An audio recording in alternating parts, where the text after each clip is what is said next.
Basic Appraisal Principles, page 34. For example, homeowners might want an appraisal on their home to determine current market value to help them come up with a pricing strategy. The lender may need an appraisal on a home to determine how much it can lend a borrower to purchase that home. A lawyer might need an appraisal for negotiations on a divorce proceeding.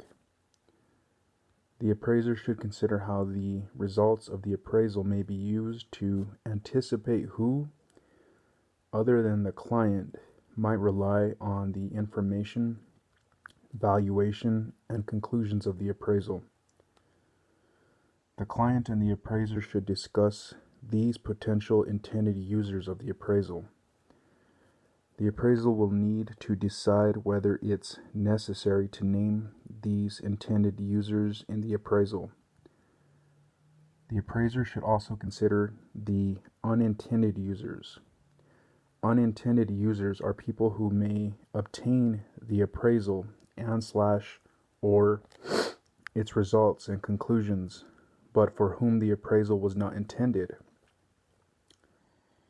The appraiser is responsible for making the final determination of an appraisal's intended and unintended users and declaring the intended users in the report.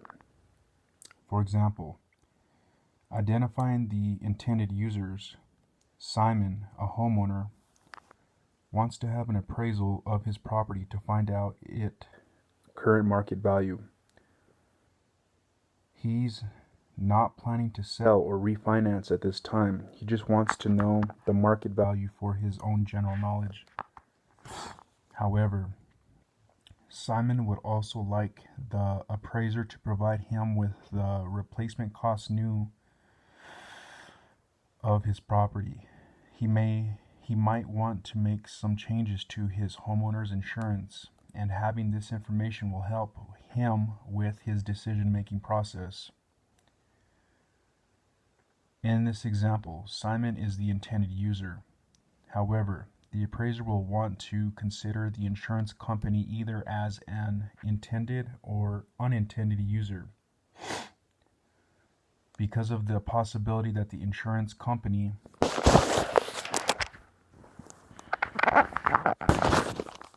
might also rely on the results of the valuation and conclusions in the appraisal report. The final decision on who will be named as users, intended or unintended, rests with the appraiser. The appraiser must clearly communicate the decision to the client. Identify the intended use. Why does the client want an appraisal? For what purpose will the client use the results and opinions from this appraisal? How an appraiser approaches an assignment is completely dependent on the results of these questions. The appraiser and the client must have a discussion to ensure that both parties are clear about the client's intentions. The appraiser uses the results from this discussion to formulate the scope of work. Step 3. Table 2, Period 1 is a small list of potential clients and potential reasons why the client might need an appraisal. In other words, a client's intended use. Note that some of these services might be conducted with the appraiser acting as a consultant. The USPAP course discusses how to determine when an appraiser is acting as an appraiser rather than a consultant to develop a basic understanding. Definitions according to USPAP. Continued.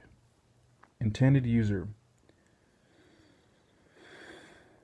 The client and any other party as identified by name or type as users of the appraisal review, or other consulting report by the appraiser on the basis of communication with the client at the time of the assignment.